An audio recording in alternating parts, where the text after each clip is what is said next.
जय माता दी दोस्तों। ओम नमः शिवाय। आप सभी को वैकुंठ चतुर्दशी की बहुत बहुत शुभकामनाएं। आज कार्तिक माह के शुक्ल पक्ष की चतुर्दशी तिथि है, जिसका हमारे शास्त्रों में बड़ा विशेष महत्व है।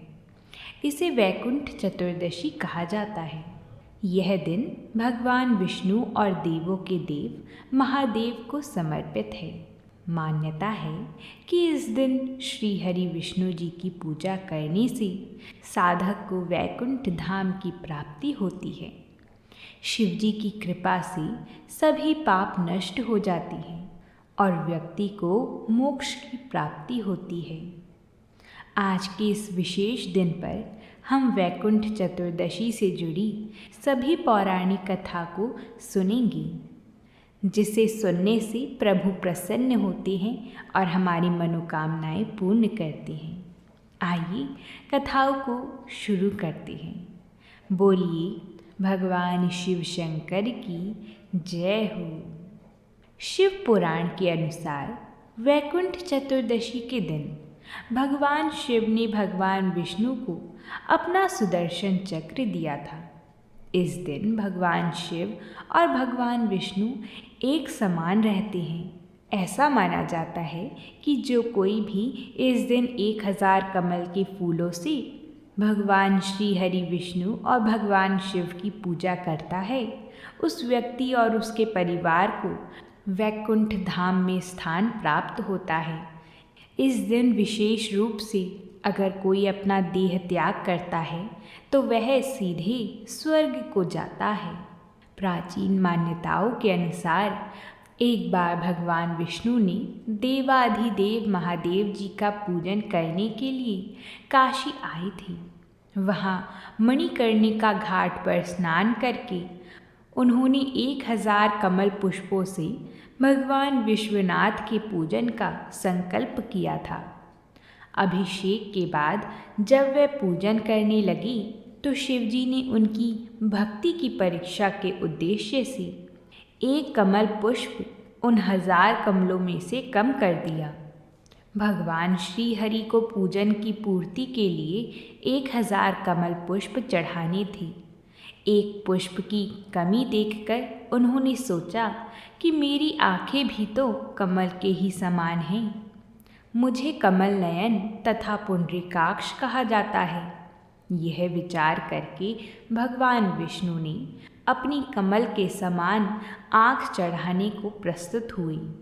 विष्णु जी की इस अगाध भक्ति से प्रसन्न होकर देवाधिदेव महादेव जी प्रकट होकर बोले, हे विष्णु, आपके समान संसार में दूसरा कोई मेरा भक्त नहीं है।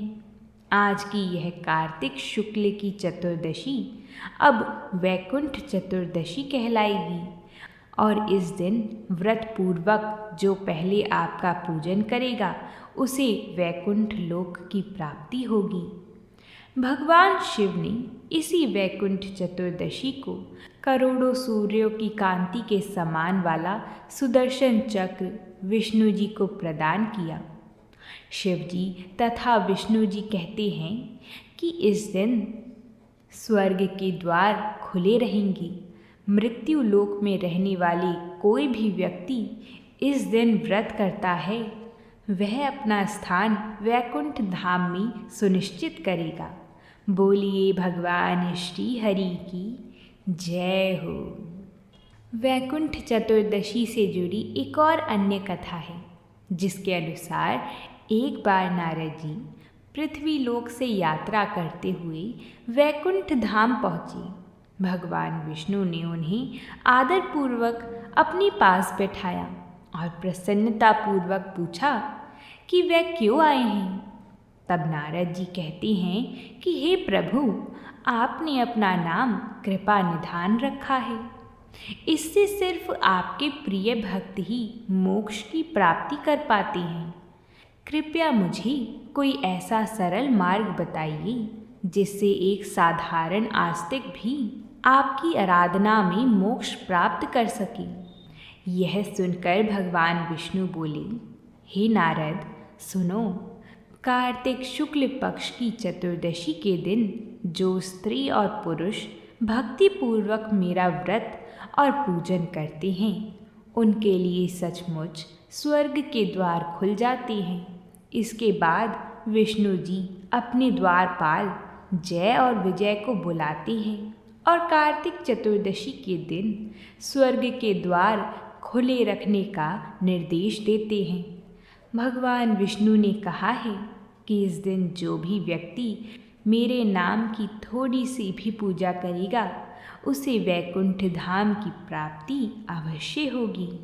बोलिए भगवान श्री हरि की जय। अगर आप सभी ने यहाँ तक कथा को सुना है तो वीडियो को लाइक ज़रूर कर दें, क्योंकि आपके एक लाइक करने से यह कथा और 5 माताओं बहनों को भेजी जाती है। आइए अब हम सभी पंच भिक्खु की कहानी सुनते हैं। किसी गांव में एक साहूकार रहता था और उसका एक बेटा और उसकी बहू भी थी। बहू कार्तिक मास में रोज सवेरे उठकर गंगा स्नान के लिए जाती थी। सुबह जल्दी जाते समय वह किसी भी पराये पुरुष का मुंह नहीं देखती थी। एक दिन राजा का बेटा भी सुबह सवेरे गंगा स्नान के लिए जाता था। वह हैरान होता था कि मैं इतनी जल्दी उठता हूँ स्नान के लिए, लेकिन कोई है जो मुझसे भी जल्दी उठकर नहा लेता है। कार्तिक माह के 5 दिन बचे थे कि एक दिन साहूकार की बहू तो स्नान करके वापस जा रही थी और उस समय राजा का बेटा स्नान के लिए आ रहा था। आवाज़ सुनकर वह जल्दी जल्दी जाने लगी, लेकिन जल्दबाजी में उसकी माला और मोजड़ी छूट गई।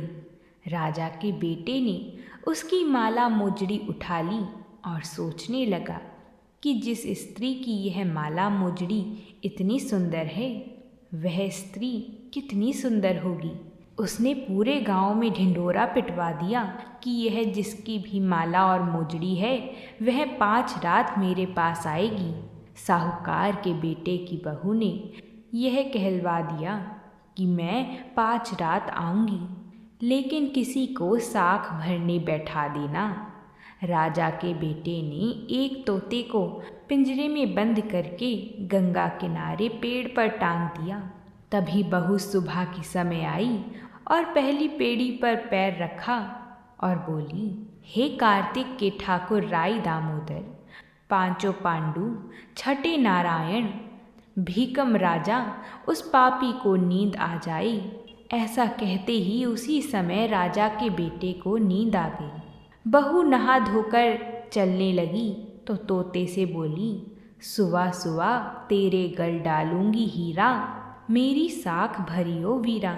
सुबह बोली कि कोई वीर भी साख भरता है क्या? वह फिर बोली, सुबह सुबह सुबह तेरे पग घालूंगी नेवर, साख भरियो मेरे देवर। सुबह ने कहा, ठीक है भाभी, मैं तेरी साख रखूँगा। वह तो ऐसा कहकर चली गई। राजा का बेटा हड़बड़ाहट में उठा और सुबह से पूछा, सुबह सुबह वह आई थी क्या?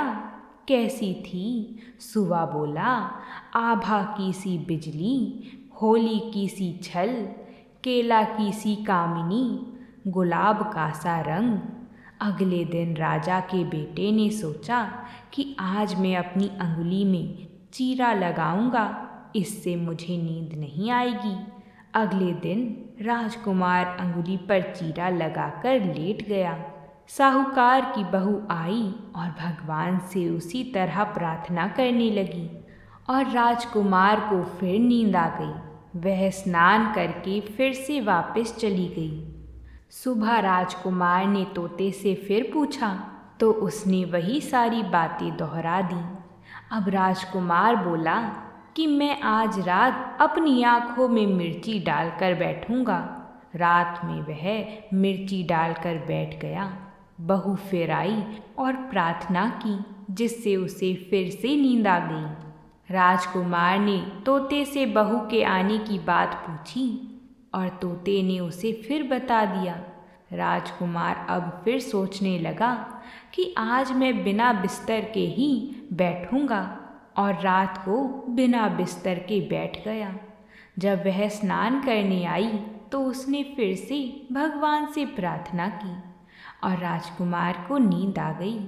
जब वह नहाकर जाने लगी तो आंख बंद करके चली गई। राजकुमार जब उठा तो वह तब तक जा चुकी थी।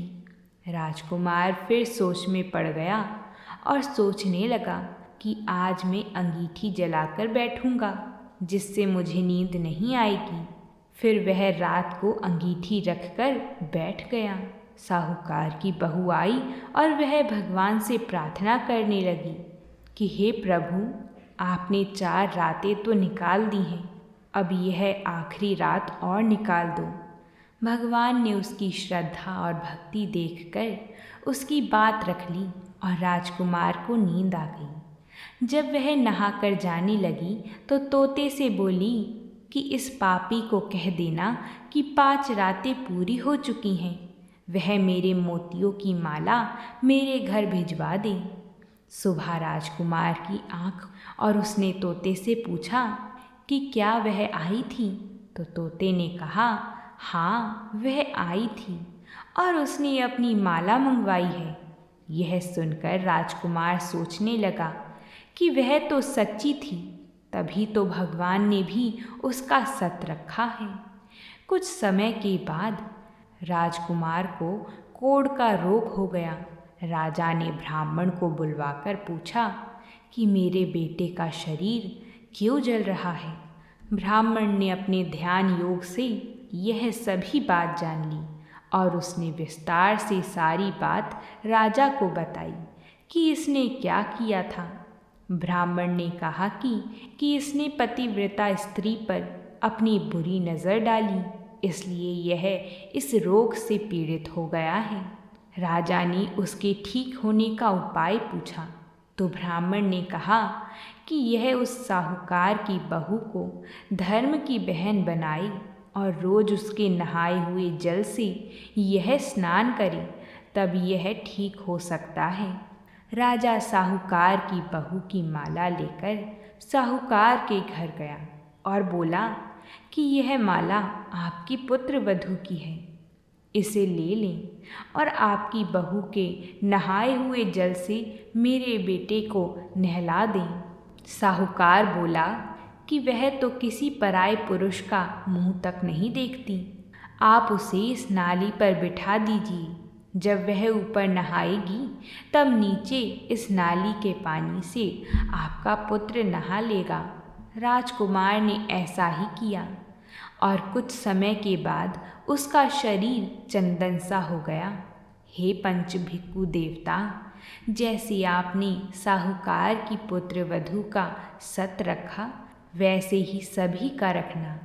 बोलिए पंच भिक्खु देवता की जय हो।